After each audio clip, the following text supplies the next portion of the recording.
புதுச்சேரியில் நாடு தழுவிய பொது வேலைநிறுத்த போராட்டம் தொடங்கியது. இது குறித்த விரிவான தகவல்களை நமது செய்தியாளர் ராஜகுமார் வழங்க கேட்கலாம்.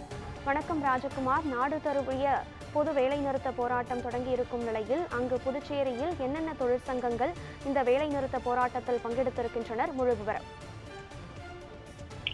மத்திய அரசு அமல்படுத்தியிருக்கும் புதிய தொழிலாளர் சட்டங்களை திரும்பப் பெற வேண்டும், இளைஞர்களுக்கு வேலை வாய்ப்பு வழங்க வேண்டும் உள்ளிட்ட 21 அம்ச கோரிக்கைகளை வலியுறுத்தி புதுச்சேரியில் தொழிற்சங்கங்கள் சார்பில் இன்று முழு அடைப்பு போராட்டம் என்பது நடைபெற்று வருகிறது.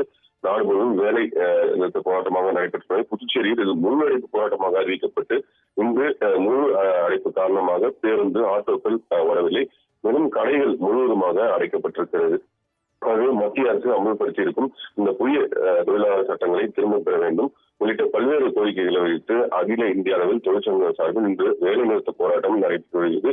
புதுச்சேரியை பொறுத்தவரை ஏஐடியூசி, சிஐடியு, தோமுசா, ஐஎன்டியூசி உள்ளிட்ட தொழிற்சங்கங்கள் இந்த வேலைநிறுத்த போராட்டத்தை பந்த் போராட்டமாக நடத்துகின்றன. அதன்படி மத்திய அரசு அமல்படுத்தியிருக்கும் இந்த புதிய தொழிலாளர் சட்டங்களை திரும்பப் பெற வேண்டும். தொழிலாளர்களுக்கு குறைந்தபட்ச ஊதியமாக 26,000 நிர்ணயிக்க வேண்டும். ஒப்பந்த தொழிலாளர்களுக்கு சம வேலை, சம ஊதியம் வழங்க வேண்டும். அதே போல பழைய ஓய்வூதிய திட்டத்தை திரும்பவும் அமல்படுத்த வேண்டும் உள்ளிட்ட கோரிக்கைகளை வைத்துள்ளன. மேலும் புதுச்சேரியில் மூடப்பட்டுள்ள பஞ்சாலைகள் மற்றும் செயல்படாமல் உள்ள டாப்ஸ்கோ, பிளாஸ்டிக் போன்ற நிறுவனங்களை மீண்டும் திறந்து புதிய வேலை வாய்ப்புகளை உருவாக்க வேண்டும் உள்ளிட்ட 21 அம்ச கோரிக்கைகளை வலியுறுத்தி புதுச்சேரியில் இந்த தினம் பந்த் போராட்டம் என்பது நடைபெற்று வருகிறது. காலை 6 மணிக்கு தொடங்கிய பந்த் போராட்டம் மாலை 6 மணி வரை நடைபெறுகிறது.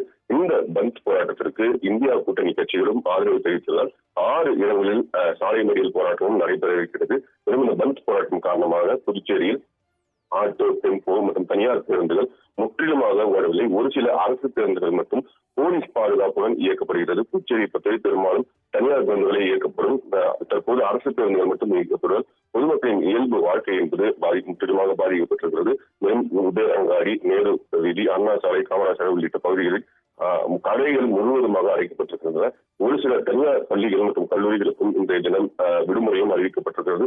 மேலும் திரையரங்குகளை பொறுத்தவரை பகல் காட்சிகளும் ரத்து செய்யப்பட்டிருக்கிறது. இன்றைய தினம் இந்த முழு அடைப்பு போராட்டம் காரணமாக புதுச்சேரியில் பொதுமக்களின் இயல்பு வாழ்க்கை என்பது பெருமளவு பாதிக்கப்பட்டிருக்கிறது. கடந்த